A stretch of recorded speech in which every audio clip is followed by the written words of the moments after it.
Good morning friends, welcome back to my channel. This is Natalie from Echoes of Awakening. Today is the solar eclipse. It is the 12th of August 2026 and I felt called to do a reading. I don't know what's going to come. Let's just see what Spirit wants to say. I've got some decks that I've been guided to use. So let's just see, we're just going to kind of open up and just see what's here, what your message is. So we're going to start with Animal Spirit deck. I've been away for a little while, figuring out and moving through some of my own stuff. You know, this spiritual path is a long and enjoyable but also arduous one at times. So I've had a bit of a break from creating videos to, I guess recalibrate, but it feels like the right time to get back into things again. And an auspicious day as well. So what do we need? One card from here. Okay, so we've got dog, home and loyalty. So we'll draw some more cards. It's interesting actually. Look, the moon is a crescent moon, so looks a bit like an eclipsed moon. And I'm drawn to the way the flowers are turning towards the moon. Something about turning towards the light. Let's draw some more cards and see what we get. So we're going to do one card from this roomy deck. One card from this roomy deck. Hopefully that still was recording. Let's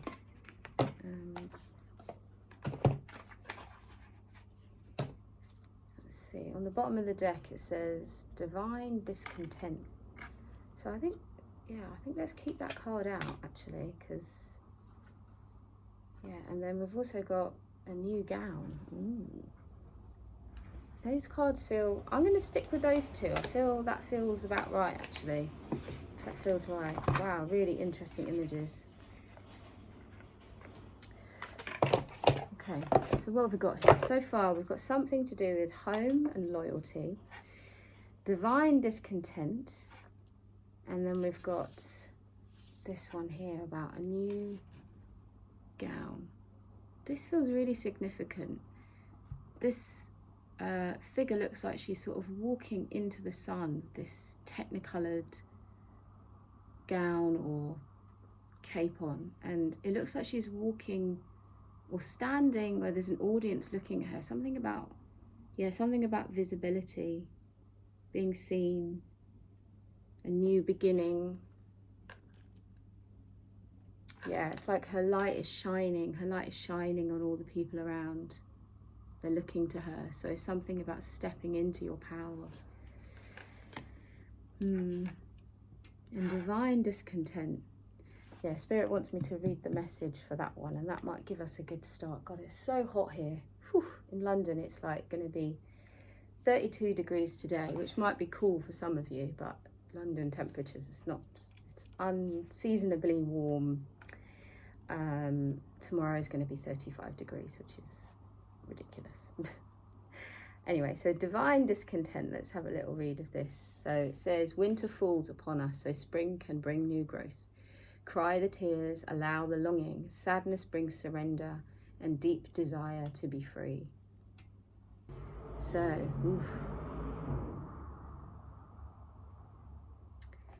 so there's a strong message here about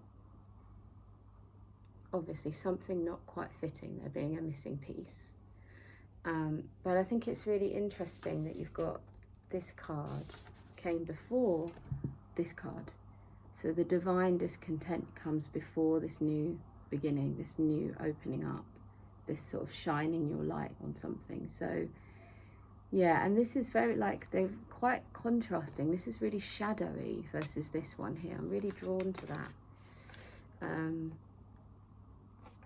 I'm going to read the animal spirit one as well, just to see what else we've got here. So 36.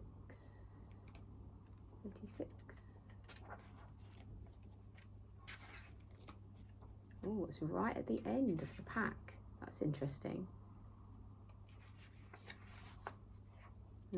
Okay. Home is not a place, it's a feeling. Dogs, so often seen as family members, greet us with joyful enthusiasm. Their wagging tails and devoted eyes expressing loves that knows no bounds. In dogs' presence we find solace and comfort, knowing that we are unconditionally loved and accepted for who we are. Through their love, dogs remind us that home is not just a physical place, but a sanctuary of acceptance. Interesting. They are also the epitome of loyalty, standing by our side with unwavering devotion through life's ups and downs.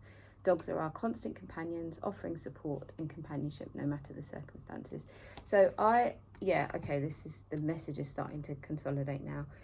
So what I'm picking up is that the message around this eclipse is around like knowing that there is something that doesn't quite feel like it's in alignment, or something that is like missing, or something's not quite right, and it's a sort of like it's quite a deep existential feeling of a sort of hole. I'm getting like an image of a sort of it's something like a bit hard to describe. It's something that can only be filled with light. It's like spirits asking you to have faith, to turn towards a sort of mystery. Often we sort of gaze up at the moon and we can be in sort of awestruck silence looking at it. There's not necessarily any thought. We're just in touch with a sense of beauty, in touch with something that's beyond, in touch with the sort of transcendental. And it's like you're being asked to allow yourself to acknowledge the difficulty of something that doesn't quite feel complete, but maybe not try to figure it out. It's more like allowing yourself to be, allowing the sort of faith to carry you through this sort of difficult period. Allowing yourself to let go of pieces that aren't quite fitting, or like allowing that missing piece to be filled with light, but it's not something that can be necessarily logically thought through. And I'm hearing like you'll get there in your own time. It's safe for you to be seen. It's safe for you to be seen. So coming back to this, it's like moving from divine discontent into this new space. And it's very auspicious that the eclipse is happening tonight. UK time, it's about 6:15, I think. And the theme around this particular, all new moons are about releasing and letting go, but this particular one, and in the days leading up to it, we've had a lot of huge planetary alignments, and the themes around those have been around releasing what no longer serves us, shining a light on the shadows so that we can really step forward into this like new beginning. And the energies are particularly strong because of this this solar eclipse. So there's real messages about authenticity. And I think a couple of weeks ago there was a full moon, and there was a particular thread around that was particularly related to the visibility wound that many of us carry around allowing ourselves to be seen. And some of the reason that invisibility wound is there as that new moon was sort of bringing to light, so that we could kind of let go of it for good in a way. And I know in my own practice that has been something that's been really alive. So if I'm feeling it, I know other people will be feeling it too. So I've just pulled this card from a Buddhist prayer deck. It says, "There is pleasure when an itch is scratched, but to be without any itching is more pleasurable still. Likewise, there are pleasures in worldly desires, but to be without desire is more pleasurable still." So that's from an ancient teacher called Nagarjuna. It's like, I think the message I'm getting so far is around, yeah, opening up to something that doesn't feel rational or logical, and trusting that you've done enough work, trusting that this divine discontent, that itch that wants to be scratched, is falling away. Like, this is an opportunity, this particular eclipse is an opportunity for you to examine, what can I really, what is the itch or the scab that I keep kind of picking at, and what is underneath that itch? What is the desire that's asking me to pay attention to it? What is the craving that you're being asked to examine? And can you be with the difficulty of that craving without making stories around it, without trying to make it into part of your identity? Can you just see it as, this is craving, this is longing, and that through that process, and sort of allowing the sort of your sense of faith to carry you through that, and to know that this is sort of part of a kind of a bigger plan of things. You've got all these astral energies supporting you with this at this time. You've got your spirit guides, you've got just, conditionality, Praticca Samuppada as it's known in Buddhism. That is all supporting you to release for good this itch, this thing that you, this kind of discontent that can only be filled with divine blessing or with light. So I hope that's sort of making sense. It's making sense in my head. Anyway, let's get some more interesting. On the bottom of the deck we got the Ten of Cups, big emotional fulfillment, happiness. Yeah, ooh gosh, cards flying out the deck this morning. And this one, let's see, let's get some more. And that one wants to come out. My goodness, very jumpy deck today. All right, so we've got the Devil reversed. Interesting. Yes, lovely. We've got the World card. Completion of a cycle. We've got Three of Cups, celebration. We've got the Ace of Swords, new opportunity, new ways of thinking, new gown, new ways of thinking, new patterns of thought, new stepping into something, a new way of being, a new way, like new mindsets about things, new mindsets. And what's the last card?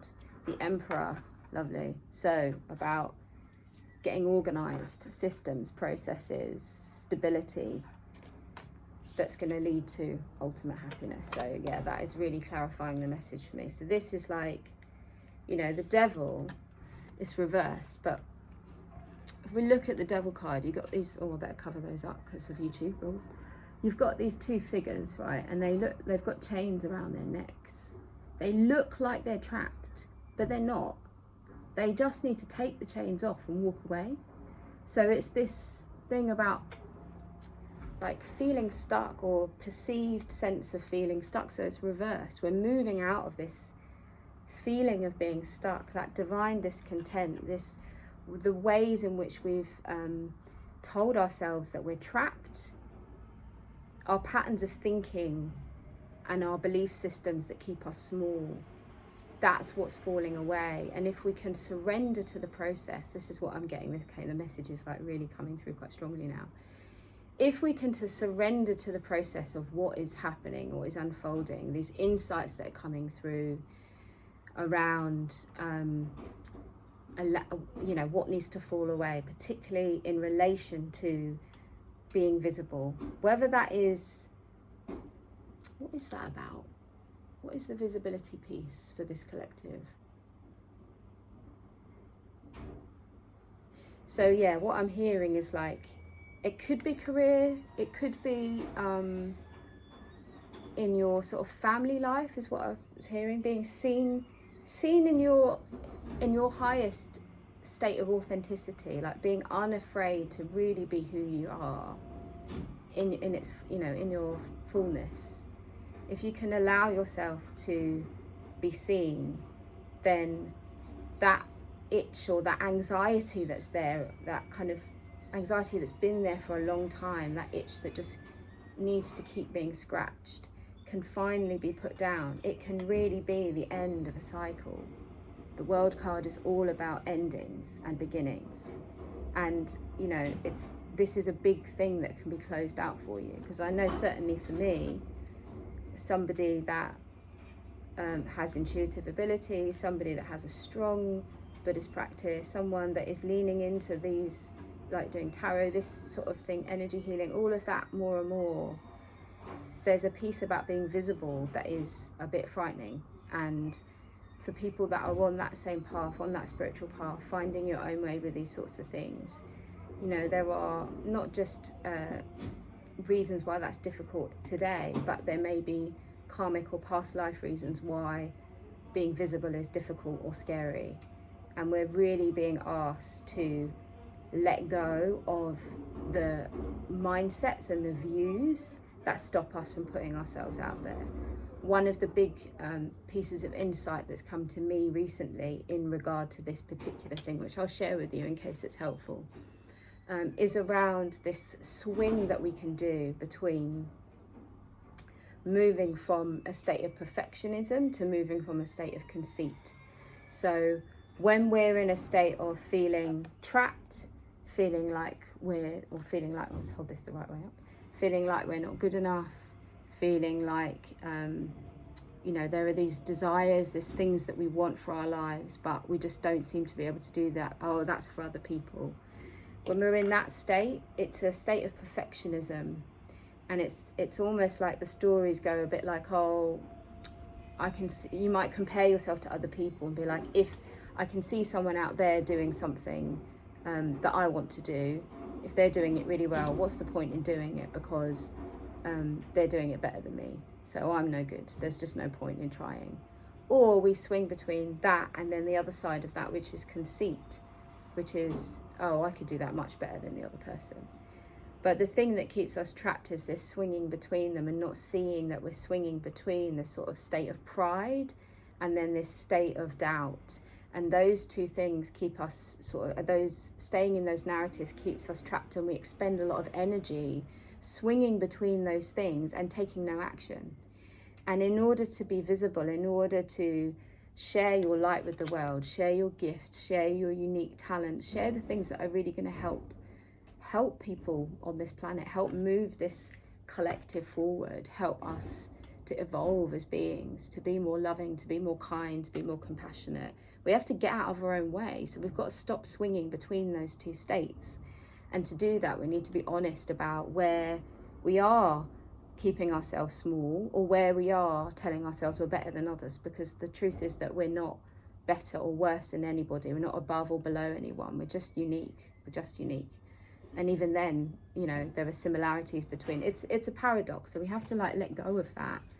And celebrate our progress, you know, celebrate that, and not just in isolation, in community, being with other people in community, seeing ourselves as part of a collective, not thinking you have to do things all by yourself, and seeing that the gifts that you have are they're of real value. They're of real value. So if we can be honest with ourselves about, you know, what this discontent has been, and if that is where that might be, maybe something to journal around is where am I feeling dissatisfied in my life in relation to going after the things that are important to me, or that bring me joy, or that make me feel a sense of confidence and pride.